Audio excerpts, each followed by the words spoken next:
For most of our lives, we've all been told the same story. It's a script passed down from parents, repeated by grandparents, and constantly reinforced by smiling real estate agents on billboards and bus benches. The message is simple: renting is throwing money away. You're paying your landlord's mortgage. Buying a house is the best investment you'll ever make. This idea becomes so deeply ingrained in our minds that it starts to feel like a law of adulthood. If you're still renting at 30, many people feel embarrassed, like they've somehow failed financially or haven't figured out how the world works yet. So people panic, they stretch their budgets, they take on massive mortgages, they buy houses they can barely afford, and they do it all because they believe one thing: owning a home automatically makes them smarter with money. But what if that belief is completely wrong? What if, for millions of people in today's economy, buying a house is actually a financial trap? Today, we're going to break down one of the biggest money myths of our generation: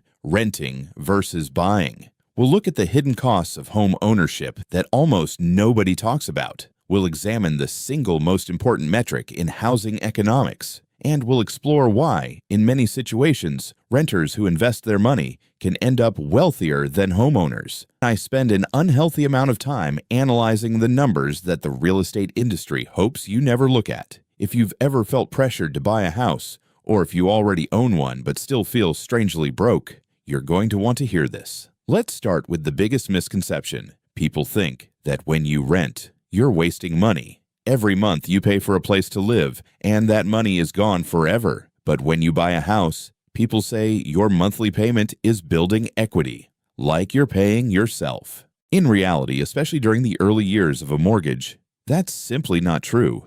A huge portion of your housing costs as a homeowner are also money that disappears forever. Economists call these unrecoverable costs. And once you understand them, the rent versus buy debate starts to look very different. First, there's mortgage interest. In the early years of a typical 30-year mortgage, around 70 to 80% of your monthly payment goes directly to the bank as interest. You're not building wealth. You're paying rent just to a bank instead of a landlord. Second, there are property taxes. Even if you technically own the house, you're still paying the government every single year for the privilege of living there. In some areas, those taxes alone can be thousands of dollars annually. Third, there's maintenance. A common rule of thumb is that homeowners spend about 1 to 2% of their property's value every year on upkeep.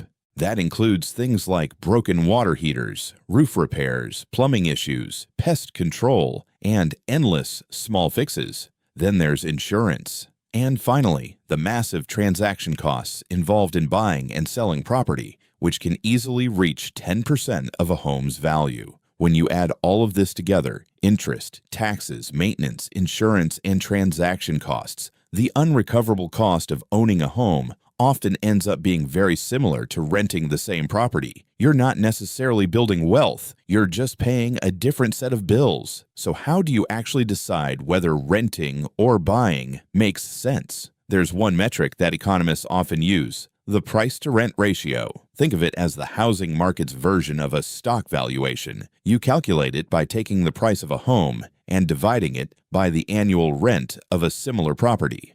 For example, if a home costs $500,000 and the same type of home rents for $2,000 per month or $24,000 per year, the price-to-rent ratio is about 20. Historically, the guidelines look something like this. Below 15 implies buying may make sense. Above 20 implies renting often makes more financial sense. And here's where things get interesting. In many major global cities, including San Francisco, New York City, Toronto, and Sydney, this ratio has climbed to 25, 30, or even higher. At those levels, the math strongly favors renting. Why? Because financing such an expensive asset becomes far more costly than simply renting it. When you rent, you're effectively living inside a $1 million asset while paying only a fraction of the cost required to own it.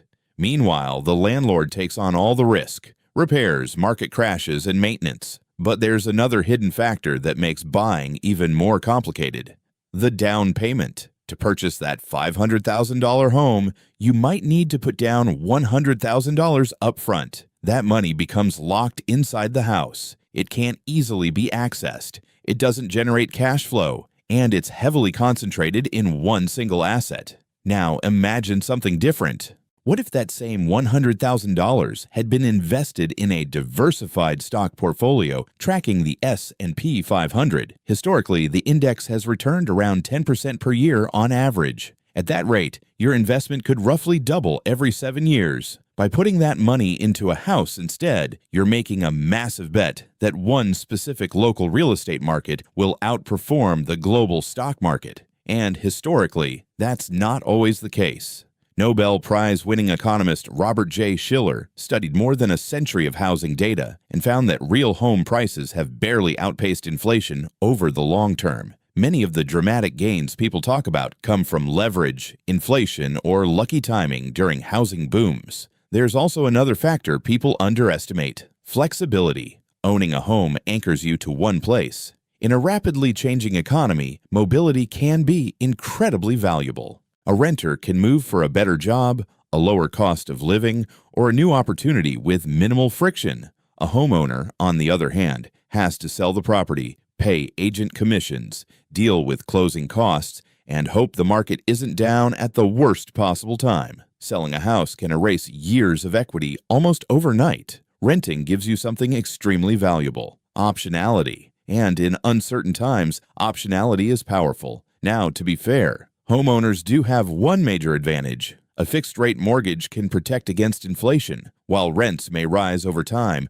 mortgage payments often stay relatively stable. But homeowners are still exposed to rising property taxes, insurance premiums, and maintenance costs. And at the same time, investments can grow. If the money saved by renting is invested consistently and grows at 7 to 10% annually, it can often outpace rent increases. Finally, there's a lifestyle element that rarely appears in spreadsheets. Home ownership is a responsibility. Repairs, maintenance, unexpected expenses, they all take time, energy, and attention. Renting outsources many of those headaches. When something breaks, you make a phone call. Your time stays yours. And that time can be spent learning skills, building businesses, or simply enjoying life. None of this means buying a house is always a bad decision. For people planning to stay in one place for many years, who value stability and customization, owning can absolutely make sense. But buying a home should be a lifestyle choice, not a financial rule. True wealth comes from owning assets that generate income, stocks, businesses, investments. A primary residence is primarily a place to live. So before you follow the script society hands you, run the numbers, look at the ratios, understand the hidden costs, and if the math says renting is better, rent proudly, invest the difference, and let someone else worry about fixing the roof. If this video changed how you think about the housing market, hit the like button and subscribe for more ways to think smarter about money. I'll see you in the next one.